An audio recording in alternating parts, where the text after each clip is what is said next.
तो अभी आज़ादी की 75वीं वर्षगांठ मनाई जा रही है।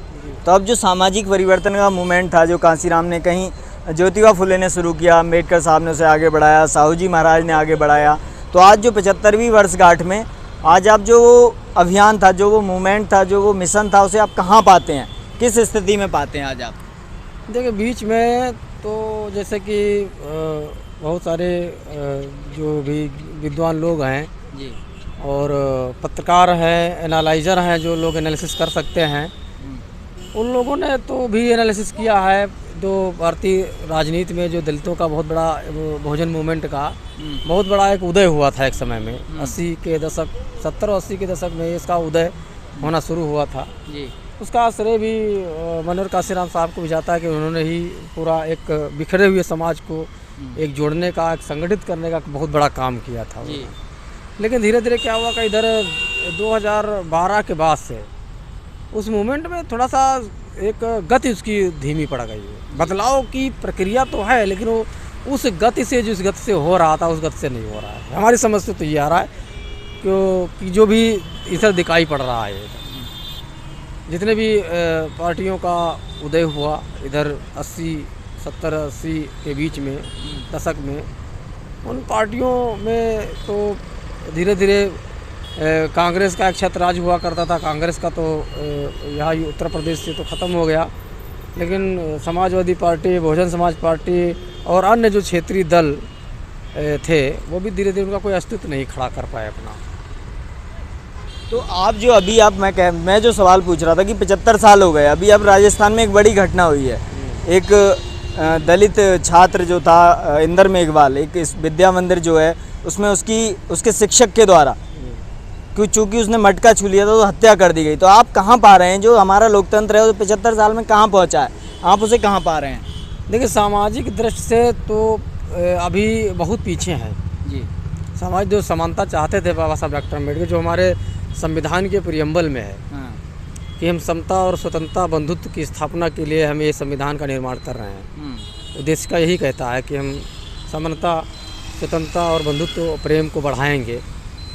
तो वहाँ पर हम देखते हैं कि डेमोक्रेसी जब आई देश में, संविधान लागू हुआ तो राजनीतिक स्तर पर चेतना आई। जो अछूत जातियाँ थीं, दलित जातियाँ थीं, पिछड़ी थीं, जो किसी न किसी रूप से शिक्षा की दृष्टि से, सामाजिक की दृष्टि से, आर्थिक की दृष्टि से बैकवर्ड रह गए थे, उनमें राजनीतिक चेतना आई।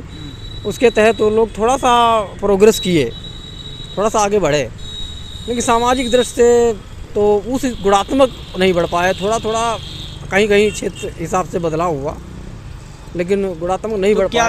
क्या कारण है कि आज भी एक दलित छात्र की छुआछूत को लेकर, वो मटका छू लेता है, उसको लेकर हत्या कर दी है? क्या कारण आप देख रहे हैं? देखिए कारण वही है कि जो पुरानी विचारधाराएं हैं जो इस समाज में सदियों से रही हैं, देश में, समाज में, तो उन विचारधाराओं में जो बदलाव जिस होना चाहिए था वो नहीं हुआ है। जैसा कि हमने पहले बताया कि संविधान की स्थापना इसीलिए हुई थी कि हम समानता और स्वतंत्रता और बंधुत्व की स्थापना के लिए हम संविधान, लेकिन ऐसा हुआ नहीं क्योंकि जो संविधान का लागू करने वाले लोग हैं उनका नैतिक बल नहीं था इतना मजबूत रहा है अब तक कि जो उसको कर पाए। बीच में थोड़ा सा बहुजन राजनीति का उदय हुआ, मनोहर काशीराम के नेतृत्व में बहन जी की सरकार बनी, 3-4 बार मुख्यमंत्री रही उत्तर प्रदेश की। तो यहाँ पर भी कोशिश किया उन्होंने। फिर 7 से 12 की जो सरकार बनी वहाँ उसमें तो कुछ नहीं दिखाई दिया। फिर वही धारा में, जिस धारा में कांग्रेस, भाजपा और भी चलती थी, और जो उनका नारा था बहुजन हिताय बहुजन सुखाय, उसको भी बदल दिया, सर्वजन हिताय सर्वजन सुखाय कर दिया। तो इसका भी बहुत असर पड़ा। और जो आपने इसे पूछा कि दलित छात्र जो है मेघवाल, जो राजस्थान में मटका छूने से उसकी हो गई, तो ये छुआछूत का तो समस्याएं हैं। ये राजस्थान में चलो सरकार ही नहीं रही है अभी, बसपा की जो परिवर्तनकारी दल थे उनकी सरकार नहीं रही है। उत्तर प्रदेश में सरकार तो रही है लेकिन यहाँ भी छुआछूत का भी, महोबा में घटना घटी है अभी उसी के बाद, और घटनाएं आती रहती हैं। तो ये है, अभी भी है। तो इसके लिए क्या है कि जो हमारे बहुजन नेता लोग और बहुजन समाज है उसको नैतिक बल से मजबूत होना, तो जो लोकतंत्र है वो कितना सफल हुआ, मैं ये जानना चाह रहा हूँ कि 75 साल में लोकतंत्र कितना सफल हुआ, या उसमें क्या क्या कमियां रह गई, कहाँ पे सुधार की ज़रूरत है? नहीं, लोकतंत्र देखा जाए तो लोकतंत्र तो सफल नहीं है। जी। कहने को लोकतंत्र, लेकिन सफल नहीं। सफल इसलिए नहीं है, नोट से वोट खरीदा जा रहा है, नोट से वोट खरीदा जा रहा है, पार्टियां अपना टिकट बेच रही हैं। जी। और जितने भी लोकतांत्रिक कार्य होने चाहिए वहाँ पर कुछ गिने चुने लोग डिसीजन ले रहे हैं। पार्टियों में आप देख लीजिए कि परिवारवाद चल रहा है, इसमें भी बाप बेटा भाई भतीजा यही सब हो रहा है। तो लोकतंत्र सिर्फ कहने को है, लोकतंत्र है नहीं। लोकतंत्र सिर्फ इतना रह गया है, इतना सफल हुआ है कि चुनाव लड़ सकता है व्यक्ति। लोकतंत्र यहाँ तक सफलता आई है कि चुनाव लड़ सकता है और थोड़ा बहुत बोल सकता है, और चुनाव में वोट कर सकता है आम समाज का आम नागरिक। यहाँ तक लोकतंत्र सफल हुआ है। बीच में लोकतंत्र की बदलावट में दिखा है, लोकतंत्र को सफल होते नज़र आया था, सफल होता नज़र आया था बीच में जब बसपा बनी। उसमें आपने भी देखा होगा, और भी जितने विचारक लोग हैं उन्होंने भी देखा कि जिनके पास जमानत का पैसा नहीं था फिर भी वो एमएलए एमपी बन गए, मंत्री बन गए, रूल किए। तो बीच में दिखाई दिया था, को रस मिला था, वो डेमोक्रेसी का रस मिला था बीच में।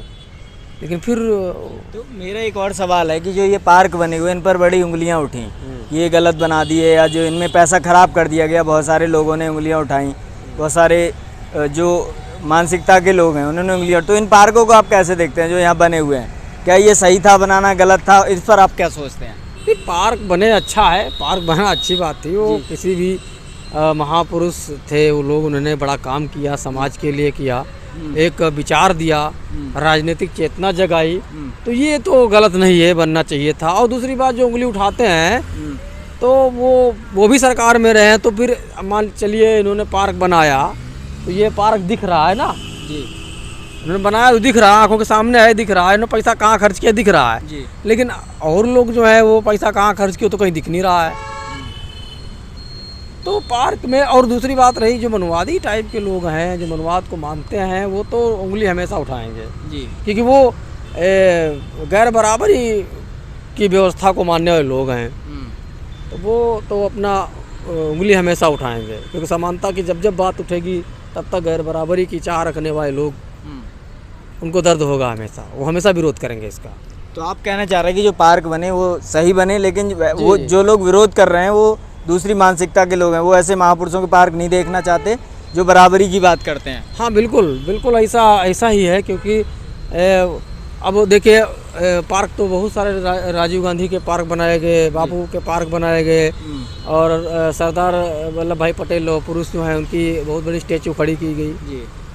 तो इनको भी पार्क बनाए गए। जैसे कि आप देख रहे हैं, वो इधर एक फ्लैग दिख रहा होगा, जी जी, नेशनल फ्लैग इधर दिख रहा है, वो एक जनेश्वर मिश्रा के नाम से एक पार्क बना हुआ है। हालांकि पहले बसपा ने उसको एक्वायर किया था और उसका शायद अम्बेडकर ग्रीन पार्क के नाम से रखा था, लेकिन वो किसी कारणवश कैबिनेट में पास हो नहीं पाया था, इस वजह से इसका नाम तत्कालीन मुख्यमंत्री अखिलेश यादव जी ने उसको सरकार आते ही बदल दिया था, और जनेश्वर मिश्रा पार्क, उनकी भी स्टैचू लगी, उनके नाम से पार्क बना हुआ। तो जब सारे वर्ग के सभी महापुरुषों के नाम से पार्क बने हुए हैं, तो फिर अम्बेडकर बाबा साहब अम्बेडकर और माननीय कांशीराम साहब के नाम से पार्क बनेगा तो कोई दिक्कत नहीं होनी चाहिए किसी को। तो अभी जो सरकार है उसमें जो दूसरे तरह के वर्ग हैं वो आरक्षण पे बड़ी उंगली उठाते हैं, तो उस पर आरक्षण पे आपका क्या कहना है? चूँकि हम सामाजिक परिवर्तन स्थल पर खड़े हैं, ऐसे महापुरुषों के बीच खड़े हैं, अम्बेडकर पार्क में खड़े हैं जिन्होंने परिवर्तन की बात की, आरक्षण की बात की, हिस्सेदारी की बात की, तो उस आरक्षण पर आप क्या सोचते हैं? अभी जो सामान्य वर्ग के लोग हैं उसका विरोध करते हैं, वो कहते हैं कि आर्थिक आधार पर होना चाहिए, तो आपका क्या मानना है जो आरक्षण है वो किस आधार पे होना चाहिए? हमारा तो मानना यही है कि सारे आधार ख़त्म कर दें जी, और जातियों की गिनती कर लें।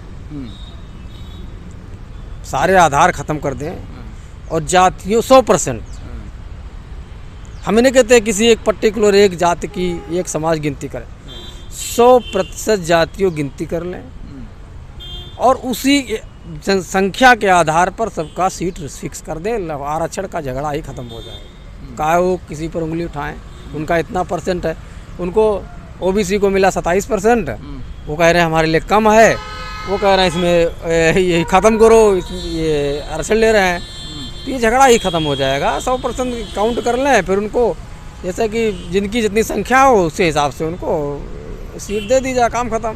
नहीं, वो तो कहते हैं कि जो दलित ओबीसी आरक्षण है वो ख़त्म कर दीजिए, उनका ये कहना है। तो वो कहते हैं हाँ, तो आर्थिक आधार पर हम तो यही कह रहे हैं ना, दलित ओबीसी आरक्षण ख़त्म करके उनको दे दिया जाए। हाँ,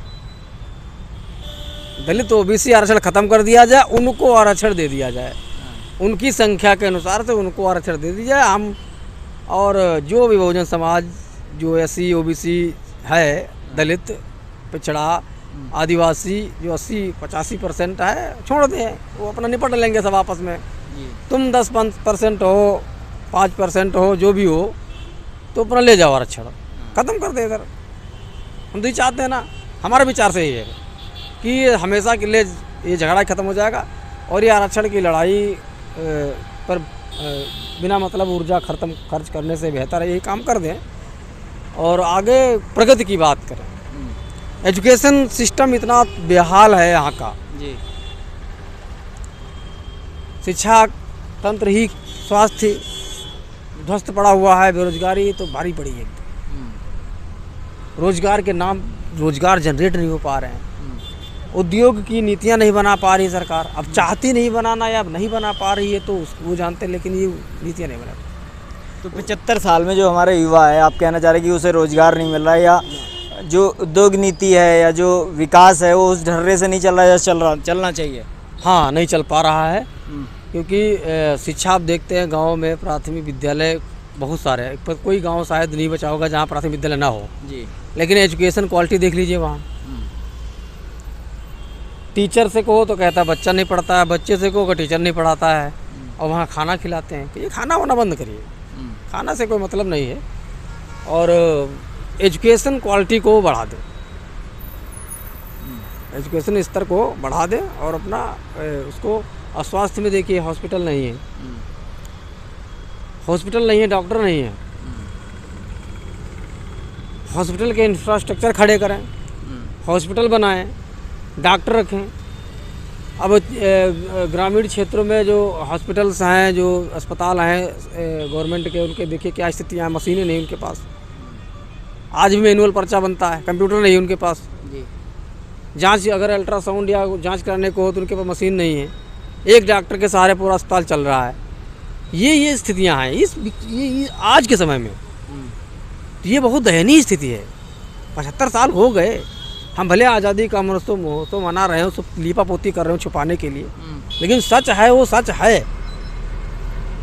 अब बेंगलोर की, दिल्ली की, लखनऊ की बड़ी बड़ी बिल्डिंगों को दिखा करके आज़ादी का अमृत महोत्सव मना रहे हो। गांव यही भारत नहीं है, ये सिर्फ इन्हीं बिल्डिंगों में ही भारत नहीं बसता है। ये 2% का भारत है, 1% का भारत है। असली भारत ग्रामीण गाँव में झोपड़ियों में रह रहा है। गांधी कहते थे कि पंचायती राज आना चाहिए, तो पंचायती राज व्यवस्था सफल नहीं हुई, आप क्या कहना चाहते हैं? नहीं, पंचायती राज व्यवस्था कहाँ सफल हुई जी, तो ठेकेदारी शुरू हो गई उसमें। हाँ, फ्लॉप है पूरी तरीके से जी।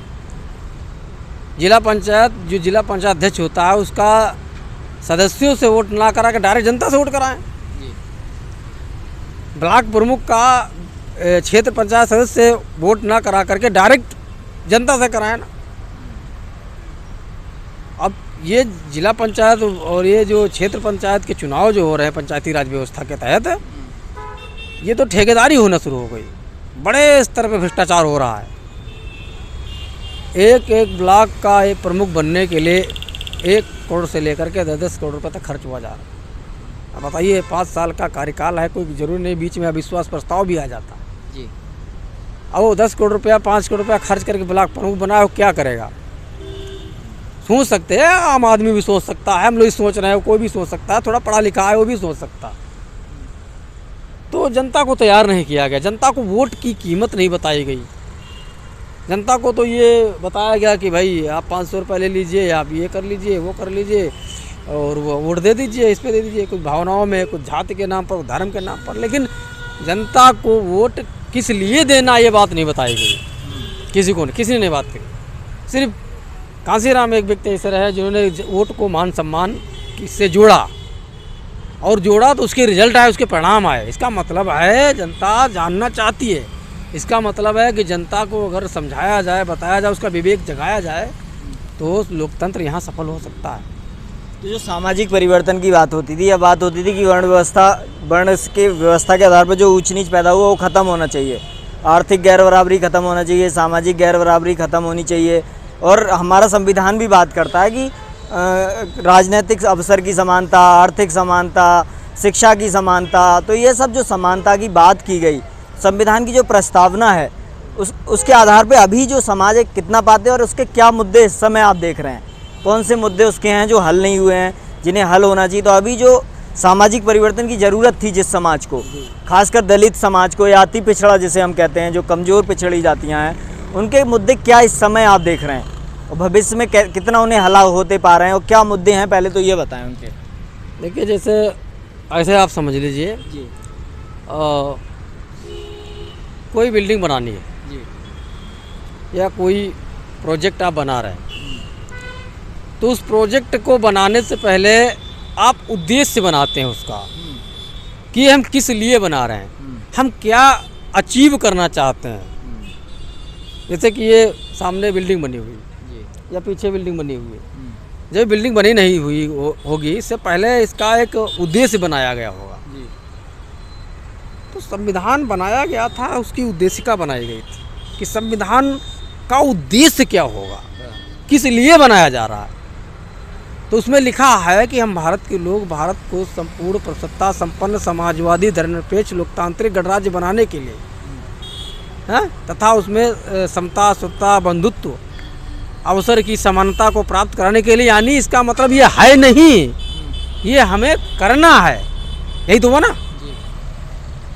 अगर उसमें लिखा जा रहा है ये करने के लिए उद्देश्य बनाया जा रहा, तो यानी अभी है नहीं, हमें इसको करना है, यानी समता को स्थापित करना है, बंधुत्व को स्थापित करना है, अवसर को जनरेट करना है, समानता को स्थापित करना है, सबको स्वतंत्रता देनी है, ये करना है।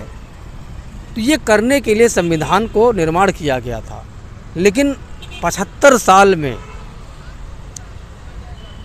मुश्किल से हमें हमेशा लगता है कि 25 से 30% ही उस उद्देश्य तक पहुंच पाए हैं हम, 70% नहीं पहुंच पाए हैं। एक तो ये फेलोरिटी है, ये एक असफलता है। लोग उनके क्या मुद्दे आप पा रहे हैं, जो मेरा मेन सवाल था कि दलित और अति पिछड़े जो वर्ग हैं, जिन्हें राजनीतिक समानता नहीं मिली, सामाजिक समानता नहीं मिली, आर्थिक समानता नहीं मिली, तो उनकी क्या परेशानियां हैं, क्या मुद्दे हैं और कैसे वो हल हो सकते हैं। देखो, एक सबसे बड़ी परेशानी सामाजिक परेशानी है जी। सामाजिक परेशानी है, सामाजिक भेदभाव और ऊंच नीच के वो शिकार हैं, ये सबसे बड़ी परेशानी। आप देख रहे होंगे आए दिन घोड़ी से उतार देना, मूंछ रख के तो मार देना, घड़ा छूले तो मार देना, ये है हमारे गांव में, हम देखा है हमने, हम बाहर जाते हैं, पूरा प्रदेश घूमते हैं, देखते हैं। ये भी एक बहुत बड़ी समस्या है, इस पर भी काम करने की ज़रूरत है, ये नहीं हो पाया है। दूसरा कि आर्थिक असमानता बढ़ती जा रही है। बीच में कुछ लगा था कि कुछ आर्थिक समानता आ रही, लेकिन अब तो ऐसी एकदम उल्टा हो गई। अब तो गरीब और गरीब होता जा रहा है, अमीर और अमीर होता जा रहा है, बीच की खाई बढ़ती जा रही है। तो ये भी एक बहुत बड़ी ज़रूरत है इस समय, इस पर भी आर्थिक समानता पर काम करने की आवश्यकता है और इसके लिए पॉलिसी बनाने की ज़रूरत है। गाँव के जो बेरोजगार युवा हैं, जो कम पढ़े लिखे हैं, जो ज़्यादा नहीं पढ़ पाए हैं किसी इकोनॉमिक प्रॉब्लम के कारण, उनको रोज़गार की धारा जोड़ने के लिए से कह दिए, हमारे प्रधानमंत्री जी बोलते आत्मनिर्भर बनिए। अब आत्मनिर्भर कैसे बने वो, उनको बैंक लोन नहीं देता है। मुद्रा लोन की स्कीम चलाई, 50,000 रुपये का लोन, 50,000 रुपये का लोन दे रहा है बैंक, ऋण दे रहा है उनको उस आधार पर कि एक ज़मीन है, घर है, तब। अब 50,000 रुपये में आज के समय में पान की दुकान नहीं खोल सकता वो। हालांकि तम्बाकू ये सब नशेली चीज़ें पता क्रॉप प्रोजेक्ट करना, बेचना गलत चीज़ है। एक हम उदाहरण के लिए कह रहे हैं कि पान की दुकान नहीं खोल पाएगा, क्या कर सकता है 50,000 रुपये में। तो ये जो छोटे छोटे MSME उद्योग थे उनको बढ़ावा देते और उनको युवाओं को, युवतियों को, उनको रोज़गार जोड़ते, उससे क्या है कि स्थानीय स्तर पर रोज़गार जनरेट होता, तो ये बेरोजगारी भी दूर होती। हम ये नहीं कहते हैं कि आप सबको सरकारी नौकरी दे दो, सरकारी नौकरी का अपना एक पैरामीटर है, उसके अपने एक मानक हैं और उसकी अपनी एक लिमिट है कितना आप भर सकते हो। लेकिन ये जो जवानी खचाखच भरी है देश में, हम चाइना से इंपोर्ट कर रहे हैं। A to Z सामान इलेक्ट्रिक के जितने हैं कुछ ही बनते हो गए, बाकी चाइना से आ रहे हैं। तो हम क्या ऐसी टेक्नोलॉजी हम भी विकसित कर सकते हैं अपने भारत में कि हम चाइना के पनीर बना रहे हैं, हम खुद कराएं। तो ऐसी पॉलिसी बनाना चाहिए। रोज़गार की बहुत बड़ी समस्या है ताकि आर्थिक स्थिति उनकी सुधर सके। और शिक्षा में तो देख ही रहे हैं आप, दोहरी शिक्षा है चल रही है। अमीर जो लोग थे अपने बच्चे अलग स्कूल में करने लिए और गरीबों के बच्चे प्राथमिक विद्यालय में खिचड़ी खा रहे हैं, अपना वही मिड डे मील खा रहे हैं। तो उस पर ध्यान कोई नहीं दे रहा है। तो अभी आप सरकार से क्या आशा रखते हैं, क्या सरकार को करना चाहिए, क्या सुझाव हैं आपके? एज एक पत्रिका के आप संपादक हैं, तो क्या सुझाव आप? हमारे सरकार के सुझाव हैं कि सरकार को कम से कम जो राजनीतिक पार्टियों के, जो सामाजिक संगठनों के जो मुद्दे हैं जो लोग उठा रहे हैं, वो तो अपना अलग है ही है। लेकिन अगर मेरा व्यक्तिगत अगर सुझाव है तो व्यक्तिगत सुझाव में है कि सोशल जो बात करी गई संविधान के उद्देशिका में, सामाजिक समानता, स्वतंत्रता, बंधुत्व जो प्रियम्बल में है, उसको इम्प्लीमेंट करने के लिए जिस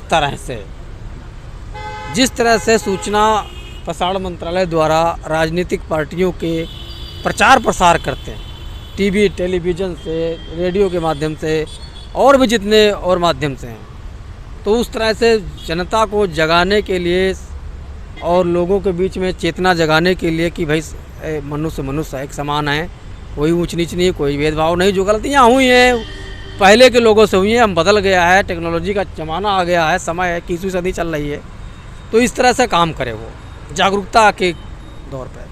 दूसरा क्या है कि रोज़गार को जनरेट करने के लिए ज़्यादा से ज़्यादा युवाओं को ऋण दे, बैंक से लोन देने की प्रक्रिया को थोड़ा जटिल है, उसको सरल करें और जो कुछ करना चाहते हैं उनको सपोर्ट करें ताकि छोटे छोटे उद्योग स्थापित हो जाएं। और कोशिश करें कि जो हम विदेशों पर निर्भर हैं, माल आयात करते हैं, तो हम निर्यातक बन सकें, एक बड़ी इकोनॉमी हम खड़ा हो सकते हैं। बहुत बड़ी आबादी हमारी है, हम इतने बड़े कंज्यूमर हैं लेकिन हम मैन्युफैक्चर नहीं हो पा रहे हैं।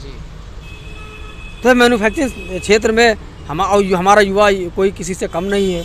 हमारे युवा विदेश, चाहे दुबई जा रहे हैं, चाइना जा रहे हैं, विदेश में जा रहे हैं, काम कर रहे हैं फैक्ट्रियों में, उन्हीं का बना हुआ माल यहाँ बिक रहा है, खरीद रहे हैं। तो ये कर सकते हैं। और एजुकेशन जो शिक्षा व्यवस्था है, खासकर बेसिक शिक्षा, देखो हायर एजुकेशन तो गवर्नमेंट की बहुत टॉप है। आप किसी IIT में एडमिशन लेना आसान नहीं है, प्राइवेट आपको मिल जाएगा। किसी सरकारी विद्यालय में MBBS सीट नहीं मिलेगी आपको, प्राइवेट में आप जाइए, पैसा दीजिए, खरीद लीजिए। लेकिन बेसिक एजुकेशन एकदम उल्टा है। बेसिक एजुकेशन सरकारी ख़राब है, प्राइवेट अच्छा है।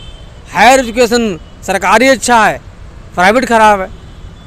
तो ये बेसिक एजुकेशन जहाँ से बेसिक नींव खड़ी होती है किसी विद्यार्थी के जीवन में, तो उसको सुधारने का काम करें और विद्यालयों के इंफ्रास्ट्रक्चर को बढ़ाएं, एजुकेशन क्वालिटी को मेंटेन करें। तो दोस्तों, ये थे हमारे साथ हमारी पत्रिका के संपादक मिथिलेश कुमार जी, जिन्होंने बताया आज़ादी के 75 साल में हम कहाँ पहुँचे।